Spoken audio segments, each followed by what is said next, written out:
C ಇದರಿಂದ ನನ್ನ reputation ಎಷ್ಟು ಹಾಳಾಗ್ತಾ ಇದೆ ಅನ್ನೋ ಐಡಿಯಾನಾದರೂ ಇದೆಯಾ ನನಗೆ.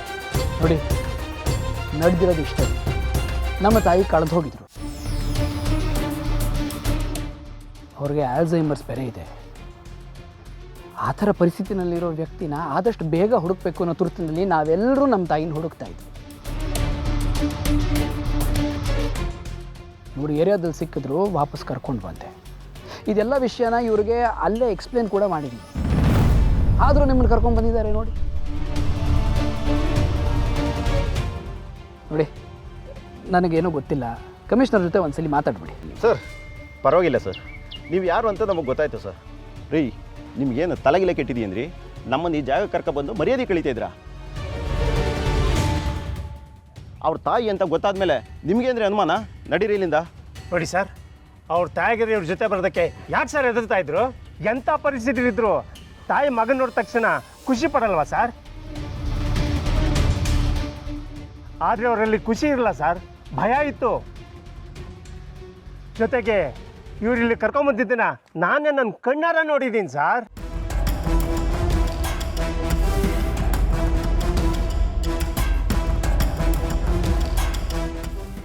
ಅಂದಮೇಲೆ ಇವ್ರ ಮಾತನ್ನ ಹೇಗೆ ನಂಬೋದು ಸರ್? ಸರ್, ದುಡ್ಡಿರೋರನ್ನ ನೋಡಿದ ತಕ್ಷಣ ನಿಮ್ಮ ಬುದ್ಧಿನೇ ಬದಲಾಗೋಗ್ಬಿಡ್ತಲ್ಲ ಸರ್. ಮೊದಲು ಹುಡುಕಿ ಸರ್, ಆಗ ಇವ್ರ ಬಂಡವಾಳ ಏನಂತ ಗೊತ್ತಾಗುತ್ತೆ. ನೋಡಿ ಇನ್ಸ್ಪೆಕ್ಟ್ರೆ, ಆಲ್ಝೈಮರ್ಸ್ ಅಂದರೆ ಏನು ಅಂತ ಈ ವ್ಯಕ್ತಿಗೆ ಅರ್ಥ ಆಗಿಲ್ಲ ಅಂತ ಅನ್ಸುತ್ತೆ. ನಮ್ಮ ತಾಯಿಗೆ ಈ ರೋಗ ಇದೆ ಅನ್ನೋ ವ್ಯಥೆನಲ್ಲಿ ನಾನಿದ್ದೀನಿ. ನೀವು ನೋಡಿದ್ರೆ ನೋಡಿ, ನಿಮಗೆ ಟೈಮ್ ವೇಸ್ಟ್ ಮಾಡೋಕ್ಕೆ ಸಮಯ ಇರಬಹುದು, ಆದರೆ ನನಗಿಲ್ಲ. ಸೊ ಪ್ಲೀಸ್ ನೋಡಿ ಸರ್, ನೀವೀಗ ಸರ್ಚ್ ಮಾಡಿಲ್ಲ ಅಂದರೆ ನಾನು ಮೀಡಿಯಾದವ್ರನ್ನ ಕರೆಸ್ಬೇಕಾಗುತ್ತೆ. ಅವ್ರು ಗೊತ್ತಲ್ಲ, ನಿಮಗಿನ್ನ ಚೆನ್ನಾಗಿ ಹುಡುಕ್ತಾರೆ. ಸರ್, ಇಲ್ಲೇನು ಇಲ್ಲ ಅಂದಮೇಲೆ ನೀವ್ಯಾಕೆ ಸರ್ ಭಯ ಪಡ್ತೀರಾ? ಇವ್ರ ಸಮಾಧಾನಕ್ಕೋಸ್ಕರ ಒಂದು ಸತಿ ಸರ್ಚ್ ಮಾಡ್ತೀವಿ ಸರ್. ಸ್ವಲ್ಪ ಕೋಆಪ್ರೇಟ್ ಮಾಡಿ sir. Sure inspector. Thank you sir. Constable ಬಂದ್ರಿ?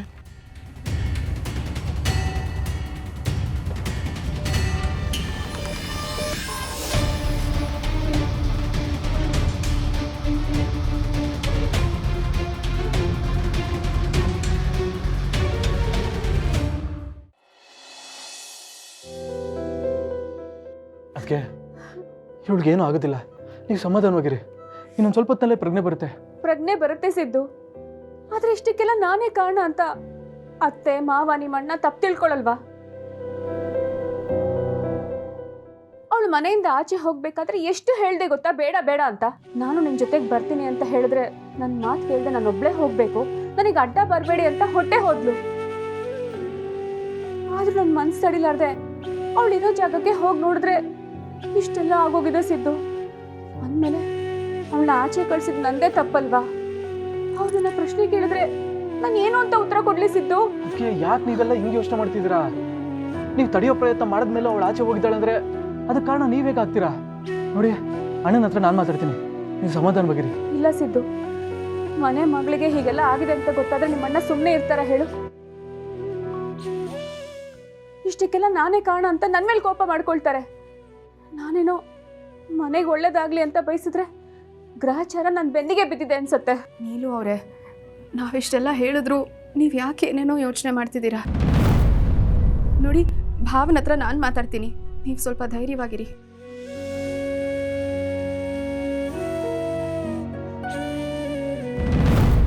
ಅಕ್ಕ, ಅಕ್ಕ, ಡಾಕ್ಟರ್, ಅಕ್ಕ, ನಾನು ಹೋಗಿ ನರ್ಸ್ ಕರ್ಕೊಂಡ್ಬರ್ತೀನಿ. ಸಿಂಚನಾ, ಸಿಂಚನಾ, ಬನ್ನಿ ನೋಡಿ.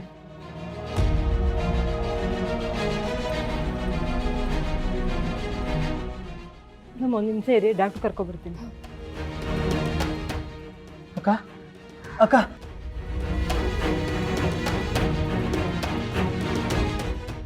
ಭಾವನಾ, ಸಿದ್ದು, ಅಕ್ಕ, ಅಕ್ಕ, ನೀನೇನು ಮಾತಾಡ್ಕೋಗ್ಬೇಡ. ಹೊಸ ಹೊತ್ತು ರೆಸ್ಟ್ ಮಾಡು. ಇನ್ನೇನು ಡಾಕ್ಟ್ರು ಇನ್ನೊಂದು ಸ್ವಲ್ಪ ಹೊತ್ತಲ್ಲೇ ಬಂದ್ಬಿಡ್ತಾರೆ. ಹೌದು ಸಿಂಚನಾ, ಇಂಥ ಸಮಯದಲ್ಲಿ ನೀನು ಸ್ವಲ್ಪ ಸಮಾಧಾನವಾಗಿರಬೇಕು. ಹಾಂ, ಮಗುಗೇನಾಗಿಲ್ಲ ಅಲ್ವಾ? ಮಗುಗೇನಾಗಿಲ್ಲ ಸಿಂಚನಾ, ನೀನು ಹುಷಾರಾಗಿದ್ಯಾ ಅಲ್ವಾ? ಅಕ್ಕ ಡಾಕ್ಟರ್ ಅಕ್ಕ ಸಿಂಚನ ಅಕ್ಕ ಏನೈತೆ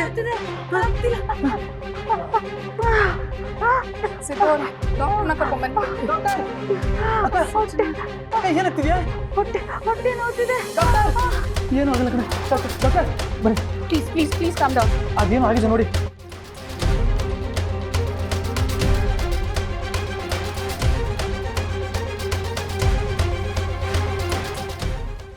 ಆಕ್ಸಿಡೆಂಟ್ ಆಗಿರೋ ಪ್ರೆಷರ್ಗೆ ಮಗುಸ್ಗೆ ಸ್ಟ್ರೆಸ್ ಆಗಿದೆ ಅನ್ಸುತ್ತೆ.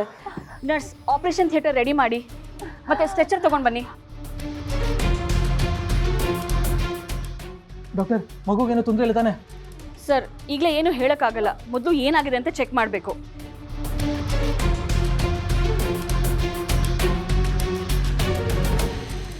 ಸಿಂಚನ ಏನಾಗಲ್ಲ ಸಿಂಚನ, ಏನಾಗಲ್ಲ, ಸಮಾಧಾನ ಮಾಡ್ಕೊಳ್ಳಿ, ಧೈರ್ಯವಾಗಿರು. ಏನು ಆಗುದಿಲ್ಲ. ಡಾಕ್ಟರ್ ಇವತ್ತು ಆಕ್ಸಿಡೆಂಟ್ ಆಗಿರೋ ಶಾಕಿಗೆ ಸಿಂಚನ ಮಗು ಕಳ್ಕೊಂಡಿದ್ದಾಳೆ ಅಂತ ಹೇಳೋ ಹಾಗೆ ಮಾಡಪ್ಪ ಪ್ಲೀಸ್.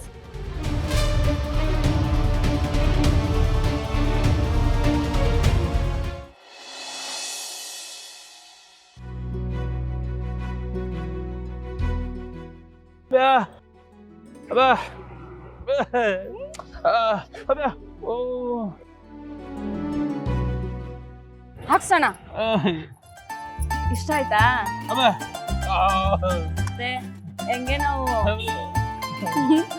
ಬೆಂಕಿ ಅಂಗಡಿ ಮಾಡಿದ್ರೆ ಒಳ್ಳೆ ವ್ಯಾಪಾರ ಆಯ್ತದೆ.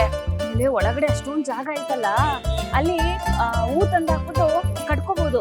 ಹಾರ ಎಲ್ಲ ಮಾಡಕ್ಕೆ ಜಾಗ ಸಿಗ್ತದೆ. ಅಲ್ಲಿ ಮಿಕ್ಕಿರೋ ಜಾಗದಲ್ಲಿ ನೀವು ಗ್ರಂಥಿಗೆ ಅಂಗಡಿನೇ ಹಿಡ್ಕೋಬಹುದು.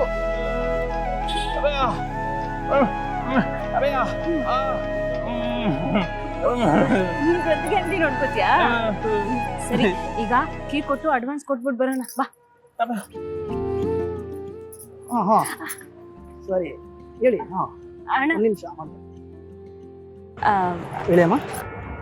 ಇವ್ರು ನಮ್ಮ ಯಜಮಾನ್ರು, ಬೆಂಕಿ ಓನರು. ನಮಸ್ಕಾರ ನಮಸ್ಕಾರ. ಅಂಗಡಿ ಇಷ್ಟ ಆಯ್ತಾನಮ್ಮ? ಅಣ್ಣ ಇಷ್ಟ ಆಯ್ತು, ಅದಕ್ಕೆ ಇವ್ರಿಗೂ ಒಂದ್ಸಲ ತೋರ್ಸೋಣ ಅಂತ ಕರ್ಕೊಂಡ್ ಬಂದಿದ್ದೆ. ಇವ್ರಿಗೂ ಇಷ್ಟ ಆಯ್ತು.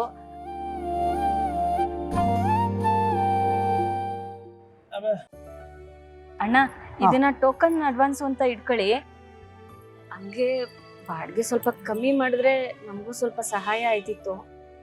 ಸರಿನಮ್ಮ, ನೀವು ಹೇಳಿದಕ್ಕಿಂತ 1,000 ಕಡಿಮೆ ಕೊಡಿ. ನೀವು ಬದುಕು ಕಟ್ಕೊಳ್ಳೋದಕ್ಕೆ ನಮ್ಮ ಕಡೆಯಿಂದ ಸಹಾಯ ಆಗುತ್ತೆ ಅಂದ ಒಂದು ಆಗ್ಲಿ. ಸರಿ ಅಣ್ಣ, ಇನ್ ಮಿಕ್ಕಿದ್ದು ಅಡ್ವಾನ್ಸ್ ದುಡ್ಡೇನೈತೆ ಅದನ್ನ ನಾಳೆ ತಂದ್ಕೊಡ್ತೀನಿ. ಅಣ್ಣ ಕೀ. ಸರಿನಮ್ಮ, ಆಯ್ತು. ನನಗೊಂಚೂರು ಕೆಲಸ ಇದೆ, ಬರ್ತೀನಿ. ಆಯ್ತಣ್ಣ.